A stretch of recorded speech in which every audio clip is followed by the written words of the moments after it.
On a regular Sunday afternoon, you find yourself at the convenience store, just stopping in to get a coffee. And then, boom, the next thing you know, there's multiple guys in masks holding guns to the heads of everyone in the store, including you. Now, if I were to ask any average Joe if they would rather die than give a speech to a whole room of people, you'd probably assume that you would much rather give a speech. But that isn't the case. According to Psychology Today, surveys about our fears show that public speaking is at the very top of the list. Why is that? What is it that people are really afraid of?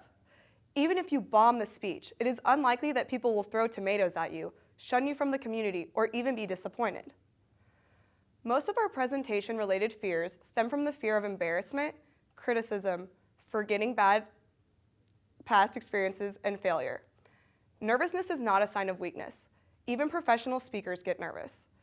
But it is not a matter of whether or not you get nervous. It is how well you can work with your nervousness to your own advantage. One of the first things you can do while preparing for a presentation is determining all the issues, whether skill or emotional based, that are standing in your way of being an effective presenter. By acknowledging what you are afraid of, you can also assess what you want to happen.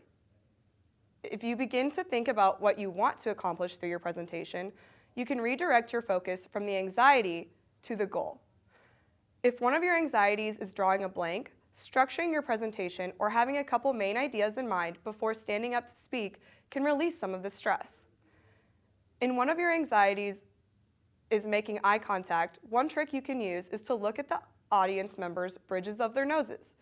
They won't be able to tell you're not looking directly at them, but you will, and it can take away the feeling of all eyes on you. If your anxiety causes you to get a shaky voice or breathe improperly, try deep breathing techniques, like inhaling and exhaling slowly and breathing from your diaphragm, not your stomach. Posture can also help you here, not only with your breathing, but with your confidence as well.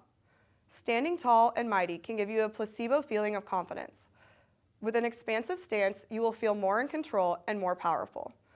Another common anxious tendency is to fidget subconsciously. While movement is encouraged, fidgeting is not. A helpful way to control your anxious tendencies is to find a resting position. People naturally move in casual conversations, and it is equally natural while giving a presentation. But try not to repeat the same gestures over and over. Vary your gestures, and don't be too distracting or nondescript with your gestures. This also means that if you are holding note cards or an outline in your hands, try not to quote-unquote play with the paper. Your physiological responses to anxiety may cause you to sweat, and if you are one of those people that nervously sweats, try not to wear anything too tight or light in color that could show sweat marks. Another technique that might make you feel less pressure is to incorporate the audience as much as possible.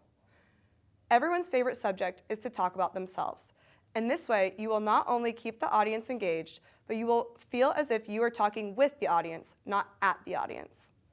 Don't overthink the audience's reactions. No matter how fascinating or exciting your presentation is, there will always be someone on their phone, bored, or tired. Now this should go without saying, but practice, practice, practice. By yourself, in front of friends, or even better, in front of someone you aren't very comfortable with. Ultimately, anxiety is a form of adrenaline. Learn how to use this adrenaline to your favor and invigorate your presentation, not demolish it.